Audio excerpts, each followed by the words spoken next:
आत्मवंदन सगळ्यांना. खूप स्वागत आहे सगळ्यांचं आजच्या आपल्या सत्रामध्ये.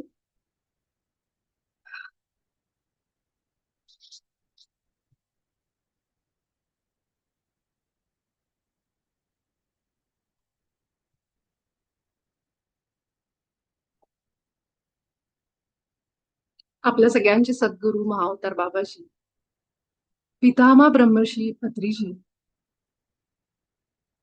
आपल्या सगळ्यांची इष्ट देवता, ब्रह्मांडातील सर्व दिव्य शक्ती ज्या आपल्यासोबत आहेत, त्या सगळ्यांचे आभार.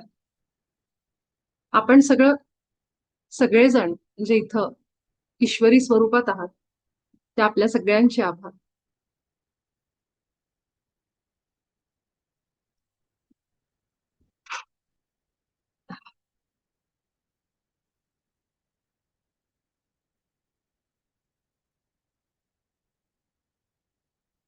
एकच.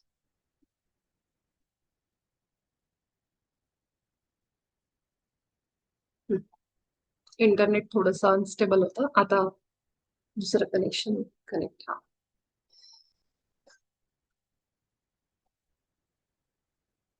आपल्या सगळ्यांच्या उच्च आत्म्याचे आभार मानू. डोळे मिटू, आपल्या हृदयामध्ये जाऊ.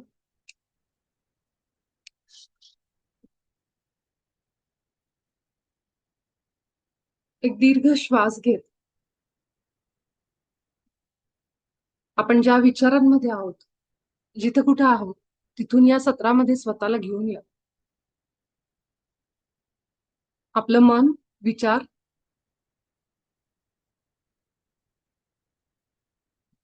जे सगळीकडे पसरलेले, अनेक ठिकाणाहून आपल्या मनामध्ये कितीतरी विचार येत आहेत.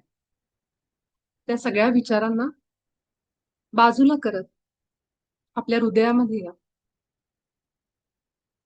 एक मोठा श्वास घेत फील करा की आपण सगळेजण आत्ता ह्या क्षणाला वर्तमानात आहोत. आपल्या शरीराचं वजन फील करा. मस्तकापासून पायापर्यंत एकदा बघा आणि दीर्घ श्वास घेत हळूहळू डोळे उघडा.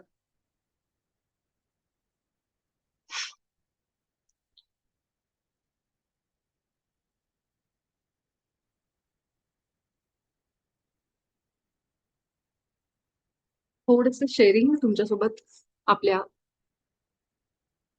6व्या धड्याचं, आणि मग आपण आजच्या आपल्या ध्यानाची सुरुवात करू, जिथं आपण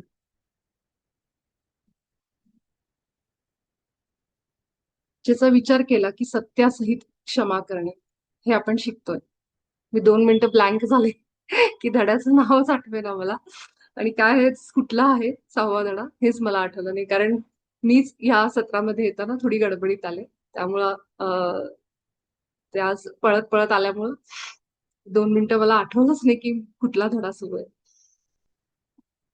तर जसं आपण बघितलं ना की सत्यासहित क्षमा करणे, एका ताईंचा मला एक खूप छान प्रश्न आलाय. मी तो पहिला प्रश्न घेते आणि त्यानंतर ते थोडक्यात प्रयत्न करते की ते दोन्ही प्रश्न आपले संपतील आणि मग आपण शांत डीप मध्ये ध्यान करू आज, म्हणजे ज्याची तुम्हाला प्रॅक्टिस करता येईल पुढचा अजून थोडे दिवस. तर हे जे आपली प्रॅक्टिस आहे ह्या 6व्या धड्याची, जरी आठवडा संपला तरी आपल्याला पुढे हे सराव सुरू ठेवायचे. जेव्हा जेव्हा आपल्या मनावर ओझं वाटतं, एक बर्डन वाटतं, कुठल्या तरी माणसाचं आपण ओझं घेतलेलं आहे, त्या क्षणाला हा सराव करायचा. आता हे बघा, लक्षात घ्या, युनिफाईड मध्ये आपण हे जे सगळे सराव शिकतोय ना आठवड्याभरासाठी, हे शिकतोय केवळ आठवडा, एक आठवडा हे, एक आठवडा ते, पण हे वापरायचेत आपल्याला कायम. म्हणजे जेव्हा जेव्हा मला असं वाटतंय की कुठल्या तरी माणसाच्या विचारांनी मला त्रास झाला, घरामध्ये काही वाद झाले, कुठे बाहेर काही वाद झाले अशा लोकांबरोबर, त्यावेळी आपल्याला हे सराव उपयोगाला येतील. म्हणजे असं होतं ना की वेळोवेळी आपण आपले शस्त्र बाहेर काढतो, जशी गरज असेल तशी लढाई करायची असते. त्याप्रमाणे हे सराव आपल्याला रोजच्या आपल्या आयुष्यामध्ये, ही लढाई नाहीये खरं, पण आपणच केलेले, निर्माण केलेले अनुभव आहेत, आपण जसं बाबाजी म्हणतात. पण त्या त्या वेळेमध्ये आपल्याला हे सगळे आठवले पाहिजेत की मला बाबाजींचा हा सराव ह्यावेळी उपयोगी पडेल, म्हणून हे सांगायचं कारण आहे. आज मला जो प्रश्न आला होता एका ताईंचा की त्यांच्या फॅमिली मोठी आहे, अशा वेळी तिथं वादविवाद होतात घरामध्ये, मग कसं आपण त्यांच्याबरोबर डील करायचं त्यावेळेस? म्हणजे समोरून जर आपल्यावर अटॅक होत असेल, तर त्यावेळी आपण कसं प्रेम प्रकाश पाठवायचा किंवा प्रॅक्टिकली हे कसं आपण डील करायचं? जे की अगदी योग्य प्रश्न आहे, राइट? आपण सगळेजण ह्या सिच्युएशन मधून जातो. ऑफिसमध्ये असेल, घरात असेल. एक समजून घ्यायचं सगळ्यात आधी, की माझा ईश्वर कसा आहे? ह्या प्रश्नामध्ये आपल्या सगळ्या अडचणींचं उत्तर आहे. मी हेच फॉलो केलंय आणि मला असं अजिबात कुठेही वाईट अनुभव आला नाही त्याचा. माझा ईश्वर कसा आहे? माझ्या ईश्वराच्या हातामध्ये शस्त्र पण आहे. ह्याच्यात आपलं उत्तर आलं. ही शस्त्र उचलण्यासाठी आणि ती चालवण्यासाठी पूर्ण भगवद्गीता श्रीकृष्णाने सांगितली अर्जुनाला. जर अर्जुनाने उचललं नसतं तर अर्जुन कदाचित राहिला नसता. आपल्या श्री दुर्गा आपण म्हणतो, देवीचं आपल्या कुठल्याही शक्तीचं रूप घ्या. ती जितकी प्रेमळ आहे, ती जितकी सॉफ्ट आहे, ती जितकी करुणामयी की एखादा बघितल्यानंतर तिच्या डोळ्यात लगेच पाणी येतं, इतकं हृदय तिचं कमळ आहे. पण दुसऱ्या हातात शस्त्र पण आहे. जिथं देवांना पण एखाद्या राक्षसापासून सुटका नव्हती, त्यावेळेस सगळे देव देवीकडे जायचे शरण आणि मग तिला जाग करायचे, जागृत करायचे, ती शक्ती इन्व्होक करायची आणि मग देवी साक्षात रक्तबीजाचा वध, हे सगळं देवी महात्म्यामध्ये आपण ऐकलंय. महिषासुराचा कसा वध झाला, रक्तबीजाचा तर प्रत्येक थेंबातून एक नवा असुर उत्पन्न होत होता. आता ते असुर नाहीयेत आपल्याकडं, पण हा जो डार्कनेस आहे आपल्या आपल्या आतला डार्कनेस, हे जे तुम्ही युट्यूबवर पण अनेकदा ऐकलं असेल अनेक लोकांकडनं, की डार्क शक्ती, डार्क फोर्सेस असं नाव दिलंय त्यांना. डार्क फोर्सेस, डार्क शक्ती म्हणजे हे कोण आहेत? अनिमंत्रित प्रभाव आहेत, ज्याला बाबाजींनी युनिफाईड मध्ये नाव दिलंय. आपल्याच आत जिवंत किंवा गेलेल्या लोकांचे असे विचार जे ब्रह्मांडामध्ये फिरतायत ते म्हणजे अनिमंत्रित प्रभाव. त्यामधले असे की जे दुसऱ्यांच्या ऑरामध्ये जातात न बोलवता, त्यांच्या विचारांना प्रभावित करतात आणि त्यांना ईश्वरी गुणांपासून दूर घेऊन जातात. असे सगळे म्हणजे अनिमंत्रित प्रभाव. हा, त्यांनाच आपण डार्क फोर्सेस म्हणू, कलेक्टिव्ह कॉन्शियसनेस. आता आपण इतके जण जिथं ह्या युट्यूब वरून किंवा इथं आपण जे युनिफाईडचं सगळेजण करतोय, जे जे आत्मे इथं येतात, जीव येतात, शिकायचा प्रयत्न करतात, आपल्या आयुष्यात काहीतरी उतरवायचा प्रयत्न करतात, हे सगळेजण काय करतात की अंधारातून उजेडाकडे जाण्याचा मार्ग बघतायत काहीतरी. पण त्यांना थांबवणाऱ्या शक्ती, त्यांच्या घरातली परिस्थिती, कुठली तरी लोक काहीतरी विचार त्यांच्या ओरामध्ये आले की त्यांना करावंसं नाही वाटलं. ध्यान असेल, देवाचं काही असेल, तुम्ही जी काही उपासना करताय ती म्हणजे अनिमंत्रित प्रभाव, ते म्हणजे डार्क फोर्सेस. सिंपल आहे. मग हे डार्क फोर्सेस असतात कुठे? आपल्या आत असतात. आपला द्वेष, राग, तिरस्कार एखाद्याबद्दलचा, ह्या ज्या सगळ्या थर्ड डायमेन्शनच्या भावना आहेत ज्या आपल्या आत आहेत, माझ्या सुद्धा, त्याच म्हणजे डार्क फोर्सेस. मग तोच राक्षस आहे हा. जेव्हा माझा इथं असणाऱ्या प्रत्येकाचा, अशा अनेकांचे, सगळ्यांचे जेव्हा ते दुष्ट प्रवृत्ती म्हणा किंवा त्याला आपण अनिमंत्रित प्रभाव किंवा असे गुण की जे ईश्वरी नाहीयेत, त्या सगळ्या गुणांना आपण एकत्र केलं, ते म्हणजे डार्क फोर्सेस. आता आज तुम्ही सकाळचं जर सत्र अटेंड केलं असेल, म्हणून मला आज माहित नाही, सकाळी मला रात्रीच तो एक संदेशातून आला की आज आपण ते सत्र अटेंड करू. आणि ते जेव्हा मी स्वतः त्याला जॉईन केलं तेव्हा मला ते समजलं की मला ती फिलिंग आतून का आली, का उच्च आत्मा मला सांगत होता की तुम्ही सगळे त्या सेशनला जा.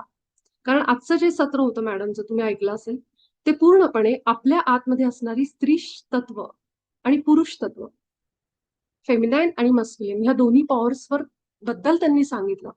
जर जिथं तुम्हाला स्ट्रॉंग व्हायचंय तिथं जाऊन आपण मिळमिळीतपणा दाखवला तर आपलं तिथं काही खरं नाही. कारण आपण जरी वरच्या व्हायब्रेशनला जायचा विचार करतोय, आपण जरी ईश्वरी गुणांमध्ये जातोय, आपल्या आजूबाजूचे नाही जात ना. मी हे पहिल्या सत्रापासून तुम्हाला सांगते.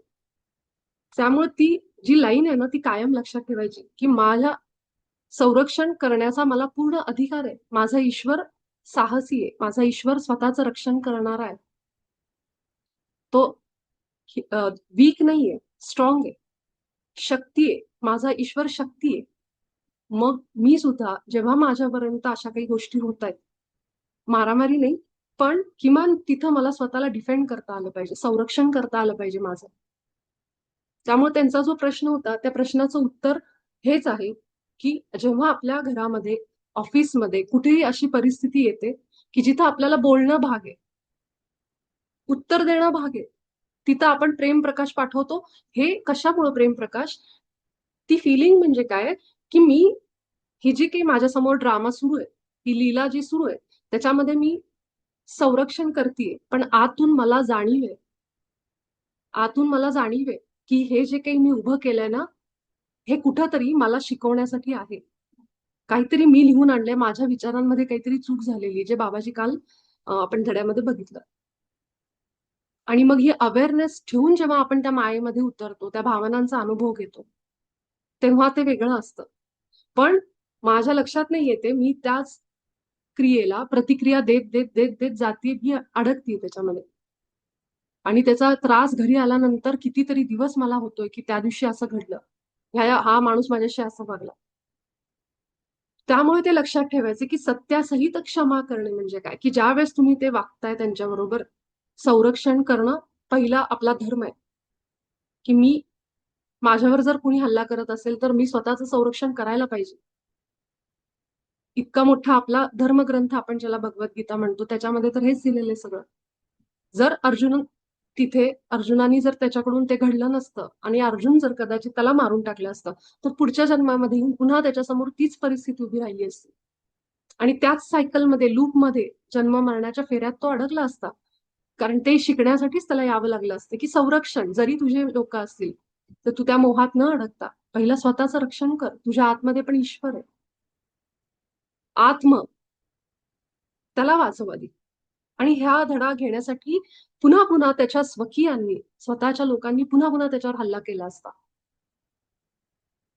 आणि मग जोपर्यंत तो उभा राहत नाही हातात शस्त्र घेऊन, तोपर्यंत ती सायकल कंटिन्यू चालली असते.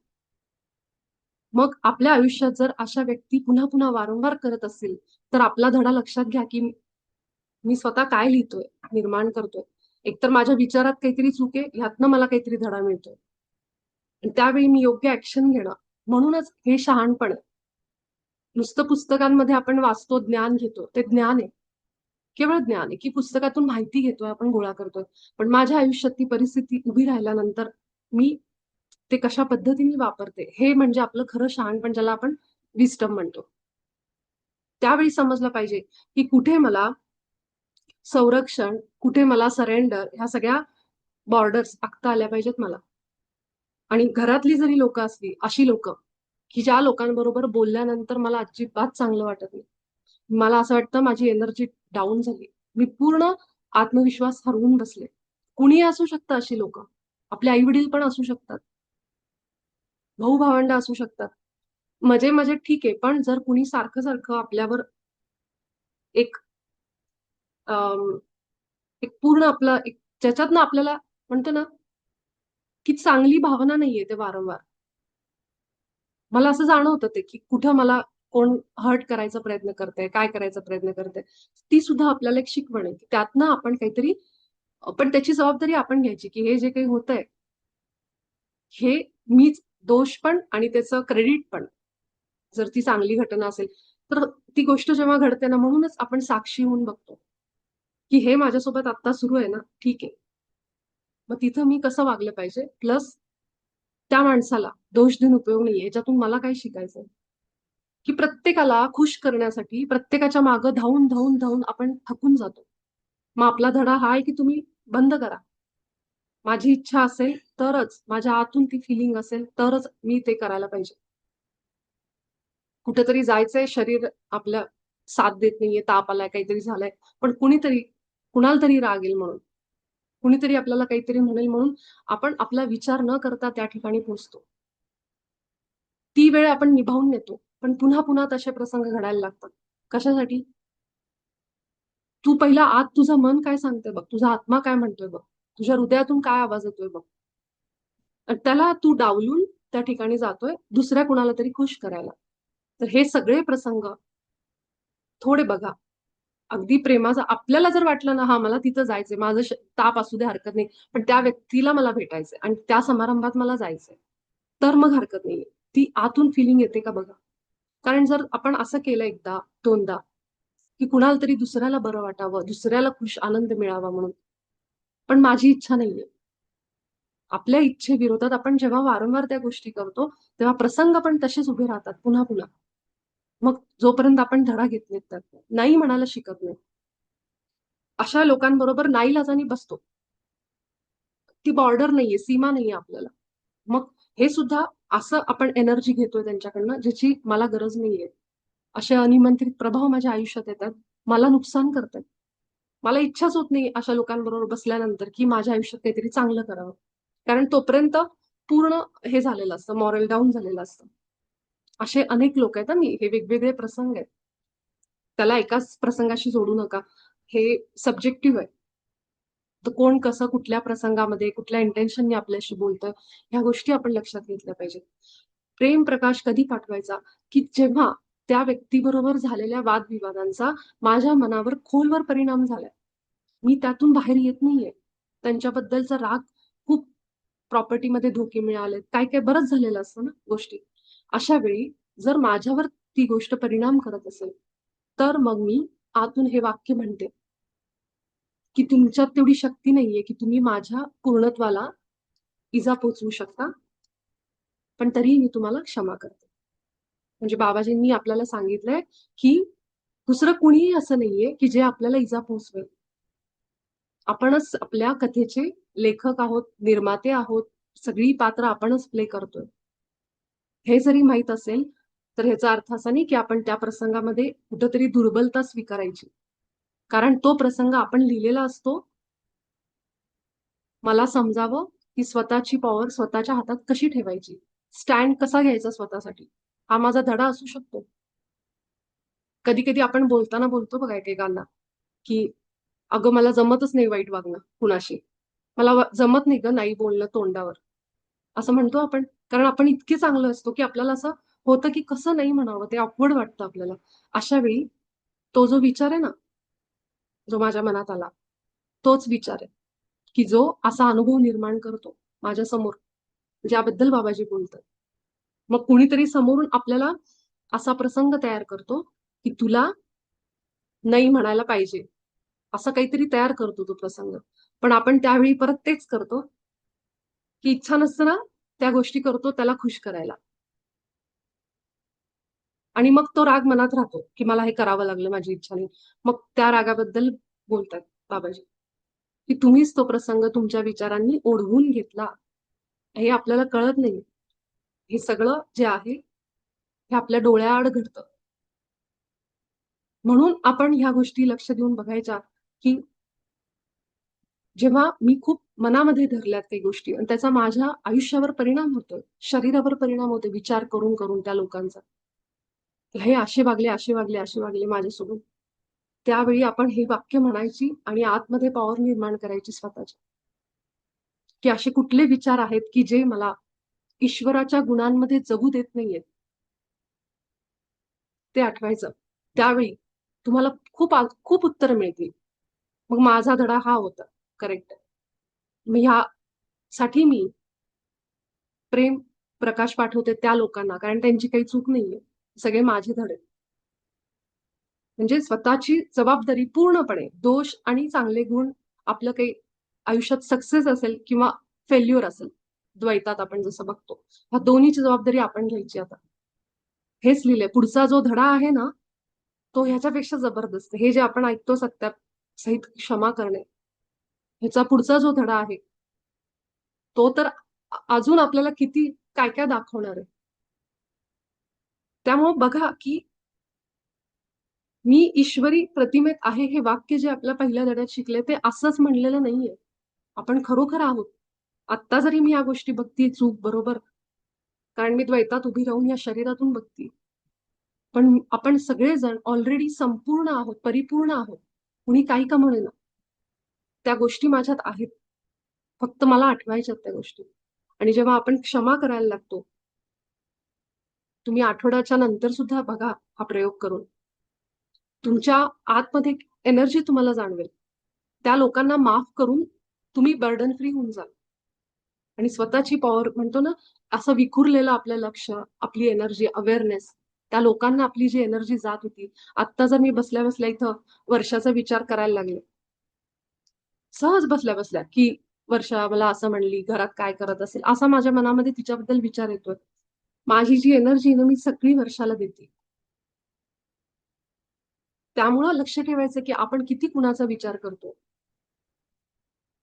तर हे मला एक सांगायचं होता, जो एक प्रश्न विचारलेला. दुसरा मला दीपाली त्यांनी एक विचारला होता चांगला प्रश्न काल, की आपण सगळे जर लिहून आणलेत आपल्या सोल प्लॅन प्रमाणे, तर हे आणि जे आपल्या विचारांनी आपण क्रिएट करतो, ह्याच्यामध्ये काय फरक आहे, राईट? सोल प्लॅन एखाद्या माणसाचा ठरलेला आहे, की त्याला ब्लू प्रिंट पण म्हणू शकतो. आत्म्याचा सोल प्लॅन आणि ब्लू प्रिंट म्हणजे की त्याचं तो काय काय करणार आहे या जन्मामध्ये. समजा मी असं लिहिलंय माझ्या सोल प्लॅन मध्ये, की ह्या जन्मामध्ये मला 3-4 धडे घ्यायचे. कुठला धडा? एक तर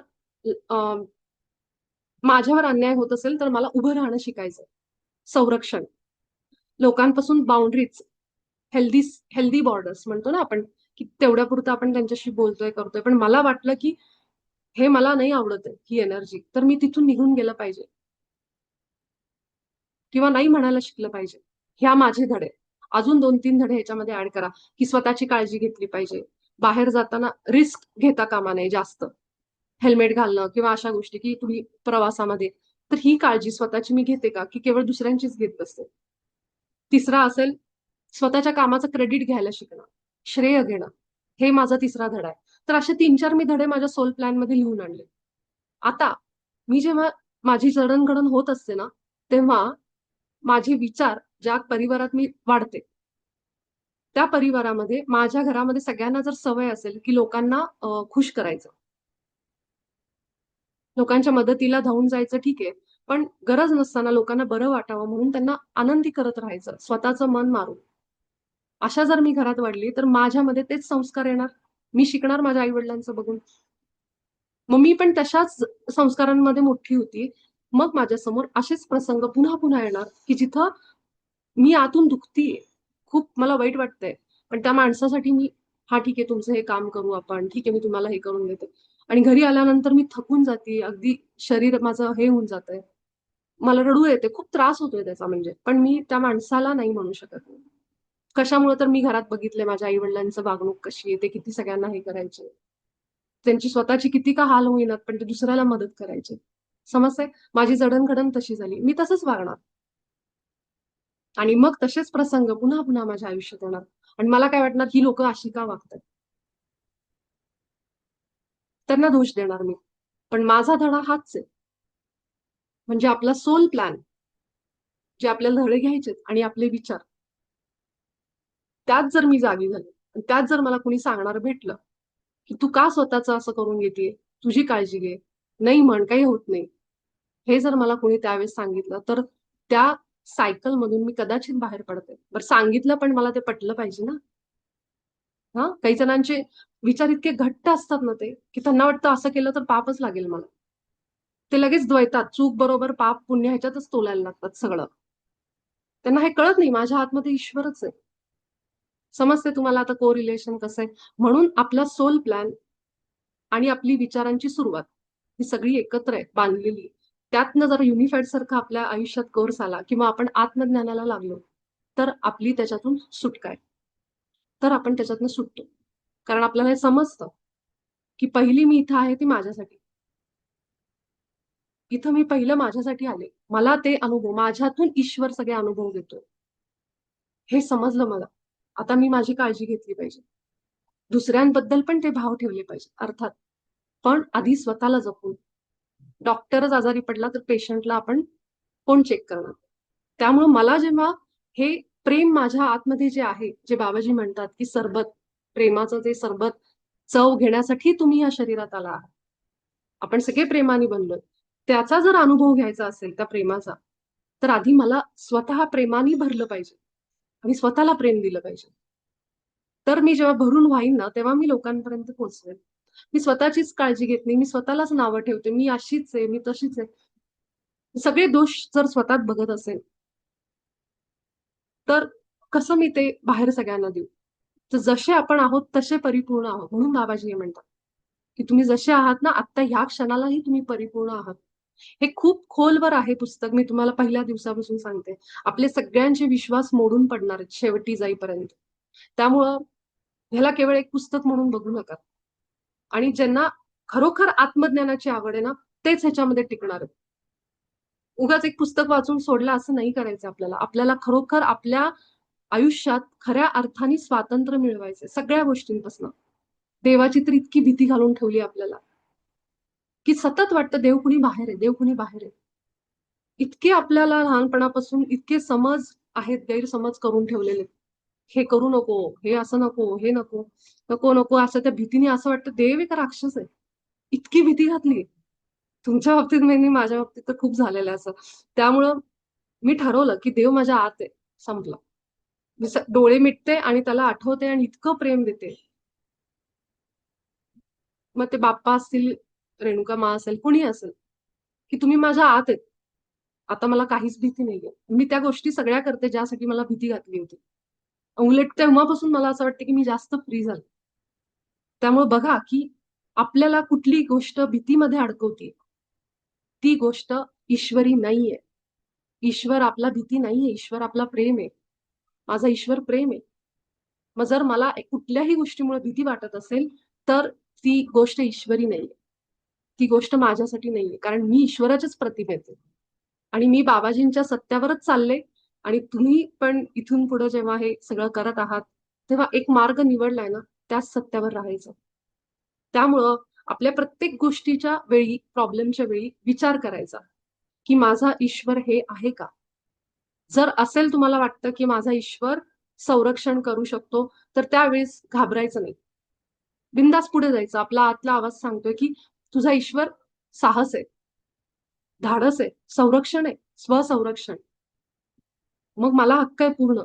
मी कुठल्या पद्धतीने संरक्षण म्हणजे केवळ लढाईच नाही, शरीराने नाही, मानसिक संरक्षण. माझं मानसिक आरोग्य चांगलं राहण्यासाठी मला कोण लोक माझ्या आयुष्यात पाहिजे हे निवडायचा हक्क मला आहे. करेक्ट आहे. उद्या जर जाऊन म्हणून तर सत्संगाला महत्व आहे आपल्याकडं. अशा लोकांमध्ये जाऊन बसण्यापेक्षा की जी लोक मला पूर्ण इथून हरवतायत, त्याच्यापेक्षा मी युट्यूब लावेन आणि अशी माझी कीर्तन संतांची ऐकत बसेल. ते मला जास्त योग्य आहे. कारण तो सत्संग आहे.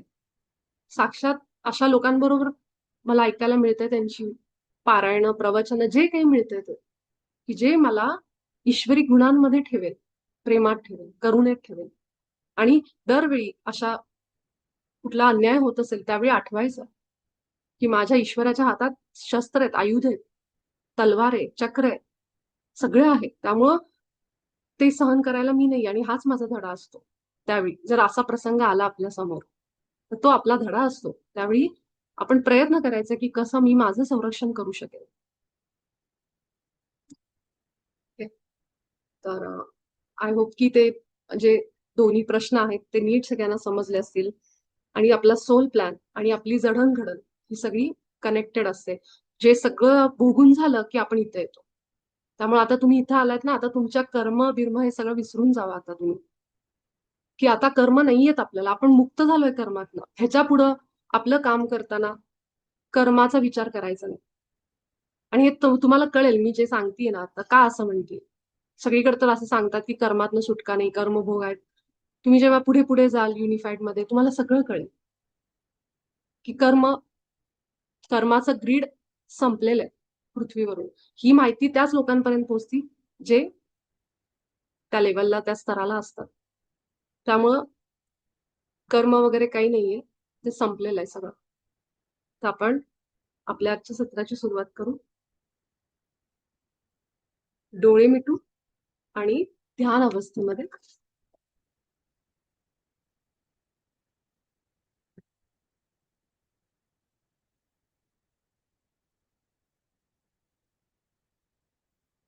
एक मोठा श्वास घेत आपल्या उच्च आत्म्याचे आभार मानत, बाबाजींचे आभार मानत, आपल्या श्वासांवर हळूहळू लक्ष द्या.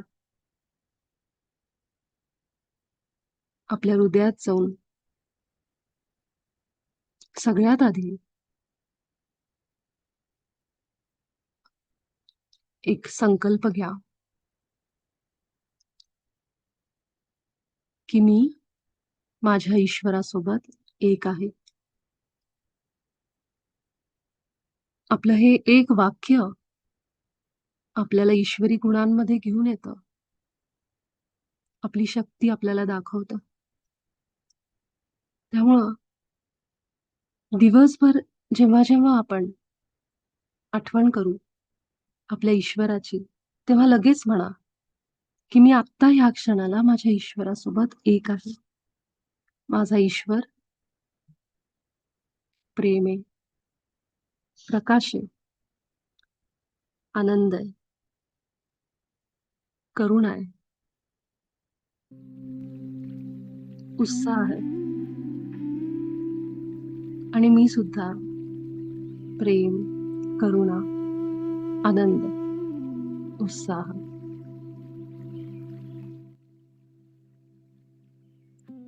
माझा ईश्वर सार्वभौम आहे, परिपूर्ण आहे, परफेक्ट आहे. मी सुद्धा परिपूर्ण आहे, सगळीकडे व्यापून आहे.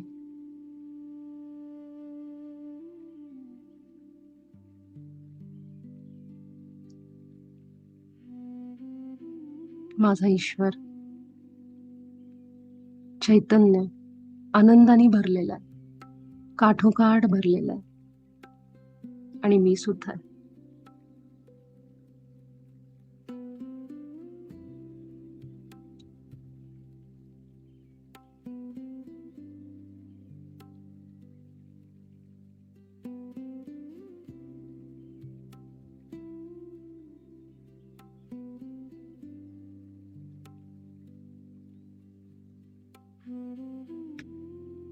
मला माहिती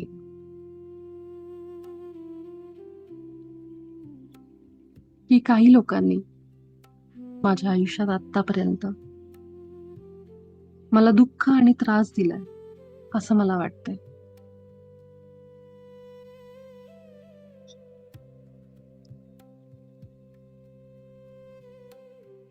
आपल्या उच्च आत्म्याला अनुभव करण्यासाठी सगळ्यात आधी आपण आपल्या हृदयाचं छातीच्या मध्यभागावर एक दीर्घ श्वास घेत आपल्या छातीचा मध्यभाग अनुभवा. खोलवर आत जात एक एक श्वासांनी मध्यभागाला काय जाणवतंय बघा. इतके शांत आणि स्थिर होऊन जाऊ. छातीची धडधड पण ऐकायला मिळेल, स्पंदन ऐकू येतील. इतके खोलवर उतरा. खूप प्रेमाने स्वतःवर. मी या शरीरात आले ते प्रेमाचा अनुभव घेण्यासाठी. स्वतःबद्दलचं प्रेम, स्वतःवरचं प्रेम. कारण मी ईश्वर आहे, त्यामुळं माझ्यावरचं प्रेम म्हणजे ईश्वरावरचं प्रेम. आपल्या हृदयामध्ये आपल्या ईश्वराला आठवा, ज्याच्यावर मी खूप प्रेम करते. तो अगदी सौम्य आहे, निरागस आहे, अगदी लहान मुलांसारखा आहे. क्षणात हसतो, क्षणात रडतो, क्षणात चिडतो, निराश होतो, अशा सगळ्या गुणांचा. पण त्याचं मूळ तत्व प्रेम आहे, आनंद आहे, करुणा आहे, हास्य आहे.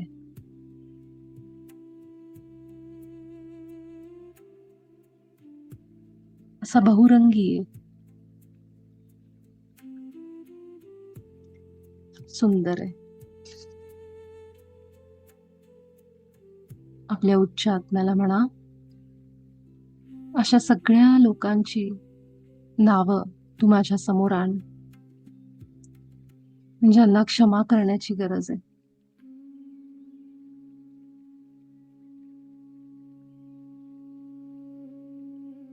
आणि अगदी स्थिर होऊन केवळ आतमधून काय उत्तर येतंय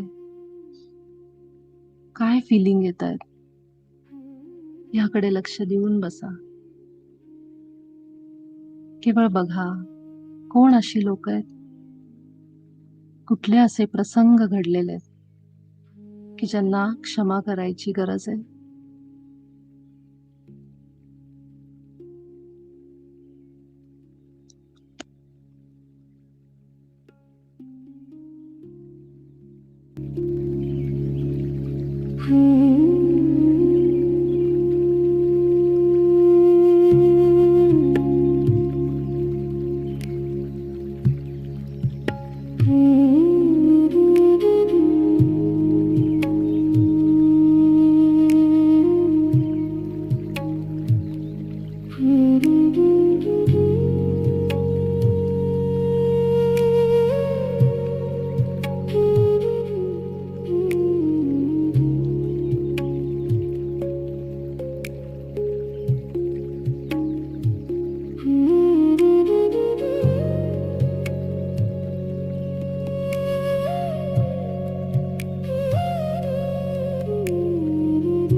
ज्या लोकांची नावं आपल्या समोर येत आहेत, जी लोक आपल्याला आठवत आहेत, त्या सगळ्यांना म्हणा, तुम्ही मला अजिबात कोणतेही नुकसान पोचवू शकत नाही याची जाणीव मला आहे. पण तरी देखील मी तुमच्या सगळ्यांना माझ्या हृदयातून क्षमा करतो. मी खूप प्रेम आणि प्रकाश पाठवतो, कारण तुम्ही सगळेजण मला काहीतरी अनुभव देताय, काहीतरी शिकवताय. त्यासाठी मी तुम्हाला प्रेम आणि प्रकाश पाठवतो आणि क्षमाही करतो.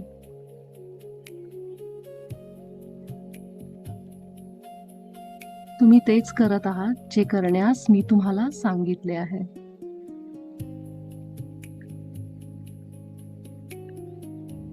पूर्ण आतून म्हणा, जे सत्य आपल्याला बाबाजी सांगतायत ते आपल्याला डोळ्यांनी दिसत नाहीये, पण आपल्याला हृदयात जाणवतंय की आपण सगळेजण किती शक्तिशाली आहोत. आपल्याला कोणीच नुकसान नाही करू शकत, दुःख पोचवू शकत नाही आपल्याला. आपली शक्ती आपल्या हृदयामध्ये अनुभव करा.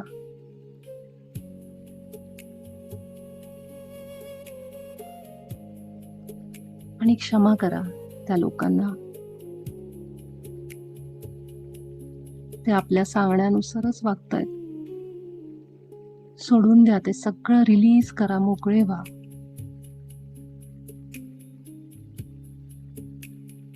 ह्याच अवस्थेमध्ये आपल्या हृदयावर काही वेळ शांत बसून राहा आणि ध्यानातून बाहेर येताना आभार माना, प्रेम पाठवा संपूर्ण सृष्टीला. आपण भेटू उद्याच्या सत्रात. आपल्या हृदयातून प्रेमाच्या लहरी बाहेर पडताना अनुभव करा. धन्यवाद.